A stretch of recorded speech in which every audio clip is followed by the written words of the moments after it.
orange cupcake for today's video.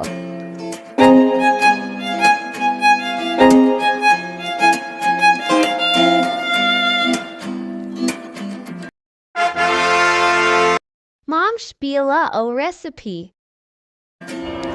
Another pangmigasyong news pinataman ang ating gagawin ngayon. Mag-start tayo sa 1/2 tablespoon na orange juice at 1/2 cup na water. Next naman ay ang 1/4 cup na oil. Next ay ang ating sugar na 1/4 cup din.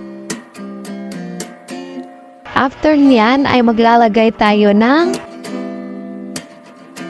ayan yung asukal natin, 1/4 cup. Next naman ay i-mix natin yan hanggang matunaw ang ating sugar. Kailangan talaga na sa lahat ng pagluluto mo ay natunaw na yung sugar bago mo ilagay ang harina. Yan na, natin ang ating 1 cup na harina or all-purpose flour. Lagyan din natin ng 1 tablespoon na baking powder. Salain nyo lang yan dahil may mga buo-buong maliit yan. Hindi natin isasali yan. Nalagay din tayo ng 1 maliit na sachet na milk powder dyan. Hindi natin na-videohan kasi naubos ang memory ng storage ko. Kaya pagtingin ko hindi na pala siya naka-video. Haluin natin yan. Pero malapot siya kaya nilagyan ko ulit ng 1 tablespoon na oil.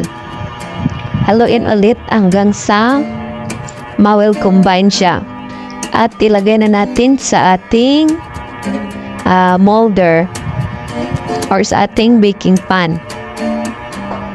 Bago natin ilagay sa oven, kailangan na mainit na yung oven natin. I-set ko ito sa 180 degrees tapos 20 minutes. Uy, may natira pa palang tinapay kahapon. After niyan ay maghintay lang tayo ng mga 1 minuto na uminit na yung ating oven. Tsaka natin ilagay ang ating mixture. So ayan, lagay na natin ang ating mixture at maghintay na lang tayo ng 20 minutes bago maluto yan.